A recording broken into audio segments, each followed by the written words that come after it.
In Meghan's new podcast, she does reveal that when she was a child, she and her mother would explore Little Tokyo or relax at the Korean spa in LA, where she was exposed to diversity and learnt about the Asian culture.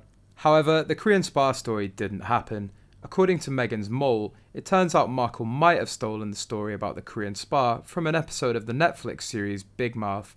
Also, Doria was absent from Meghan's life for a decade, if Tom Bower's book is to be believed. From what we know, she didn't come back into her daughter's life until she was at least in her mid-teens.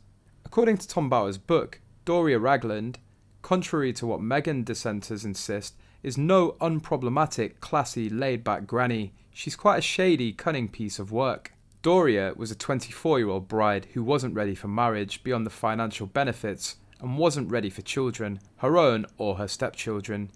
She seemed to like Thomas Jr., but only marginally. She was pretty open about her lack of care for Samantha, Thomas and Meghan. She was more interested in her drug taking with friends invited back home, her sexual adventures with other men, and helping out a friend with his marijuana farm and business, definitely illegal at the time. She was a dilettante at every business she attempted, but it didn't matter because Thomas happily paid the bills. The family of five wasn't exactly cosy domestically because Thomas worked extremely long hours, while Doria partied and didn't look after the home and essentially neglected the three kids.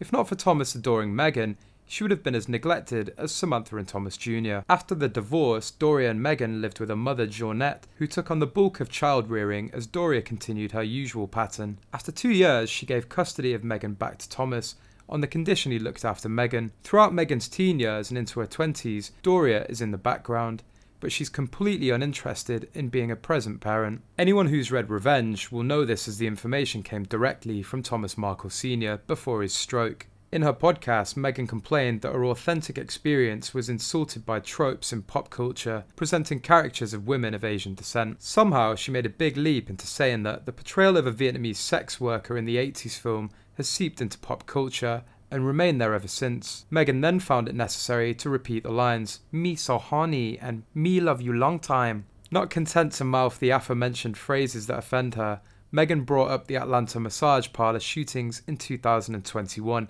according to the Daily Mail, to make a point about Asians and fetishism. Captain Jay Barker of the Cherokee Sheriff's Office said at a press conference that the shooter claims that it was not racially motivated. Meghan and Cho seem to suggest otherwise, with Meghan declaring part of the motivation the shooter had was this fetish of Asian women. "I remember where I was and the calls I had." Meanwhile, Margaret Cho had a body-shaming experience at a Korean spa in 2013. The article references that Margaret Cho had been body-shamed when she walked into a Korean spa because she had tattoos. Whether Meghan researched Margaret before she interviewed her on archetypes is unclear, nor does it matter. Meghan is well known for fabricating much of her life, which has to be refuted by her family every time something falls out of her mouth.